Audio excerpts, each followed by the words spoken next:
प्यारे बच्चों,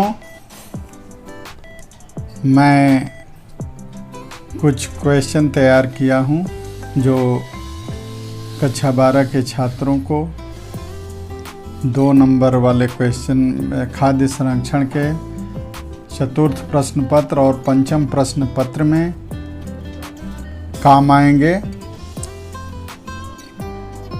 जैसे ये किण्वीकरण में निकलने वाली गैस का नाम लिखिए।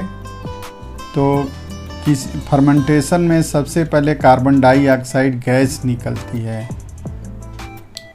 तो क्वेश्चन आता है कि किण्वीकरण में निकलने वाली गैस का नाम बताइए। तो CO2। इसी तरह से प्रोसेसिंग किसे कहते हैं?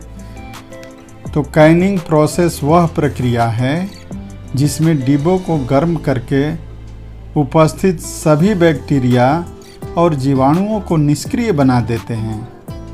प्रोसेसिंग के लिए फल एवं सब्जी का तापक्रम और समय अलग अलग होता है।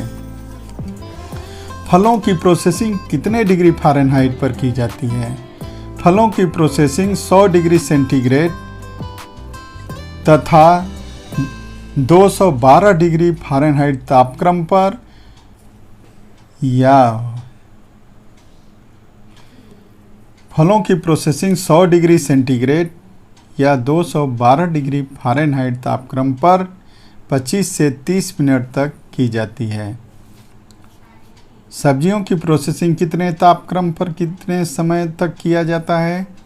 तो सब्जियों की प्रोसेसिंग 240 डिग्री फ़ारेनहाइट तापक्रम पर 25 से 30 मिनट तक करते हैं। अब खाद्य संरक्षण उद्योगशाला में उपयोग होने वाले 5 यंत्रों के नाम लिखिए। तो आंसर है रिफ्रैक्टोमीटर, क्राउन कार्किंग मशीन,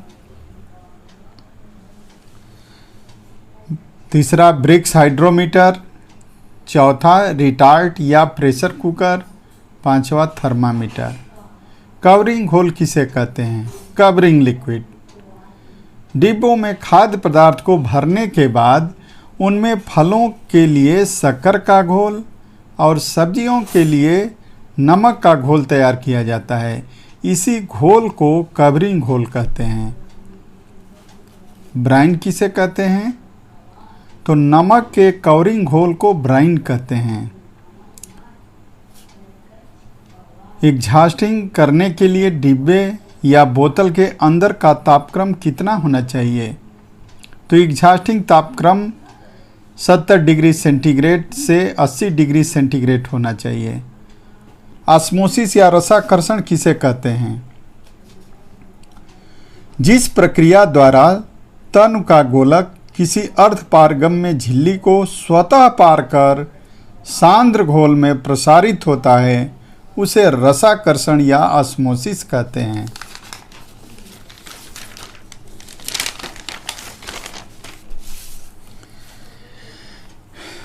स्कैल्डिंग किसे कहते हैं? तो भाप द्वारा छिलका उतारने की प्रक्रिया को स्कैल्डिंग कहते हैं। इस विधि द्वारा टमाटर जैसे प्रजाति का छिलका उतारा जाता है। RTSB या रेडी टू सर्व बेवरेज किसे कहते हैं? तो RTSB इसे झटपट पेय पदार्थ कहते हैं। इस पेय पदार्थ में 10% फल का रस व 12% शक्कर होना आवश्यक है। RTS बेवरेज को ही रेडी टू सर्व बेवरेज कहते हैं। इसी पेय पदार्थ को नेक्टर भी कहते हैं। खाद्य संयोजी क्या है? खाद्य संयोजी ऐसे पदार्थ हैं जो सामान्य या कम मात्रा में खाद्य पदार्थों के रंग, रूप या सुगंध तथा संचयन गुणों में सुधार कर सकें। देखने में खाद्य पदार्थ आकर्षक लगे उसे खाद्य संयोजी कहते हैं। खाद्य पदार्थों में खाद्य संयोजी मिलाने का प्रमुख उद्देश्य लिखिए। उत्तर: खाद्य संयोजी मिलाने के प्रमुख उद्देश्य निम्नलिखित हैं। पहला, खाद्य पदार्थों को आकर्षक बनाने के लिए। दूसरा, पौष्टिकता बनाए रखने के लिए। तीसरा, गुणवत्ता बनाए रखने के लिए। चौथा, क्षति को कम करने के लिए। इसी तरह स्क्वैश और शरबत में कोई दो मुख्य अंतर बताइए। तो स्क्वैश का TSS 40 डिग्री ब्रिक्स से 45 डिग्री ब्रिक्स होता है, जबकि शरबत का TSS 68 डिग्री ब्रिक्स से 70 डिग्री ब्रिक्स होता है।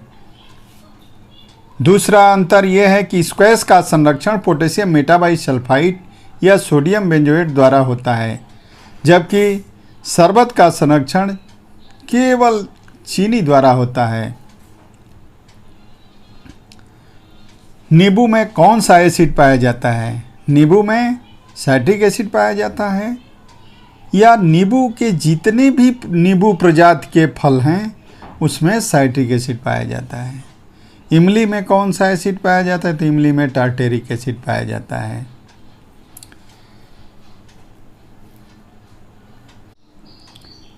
कृपया इस चैनल को सब्सक्राइब एवं लाइक करें ताकि अगला वीडियो आपको आसानी से सुलभ हो सके।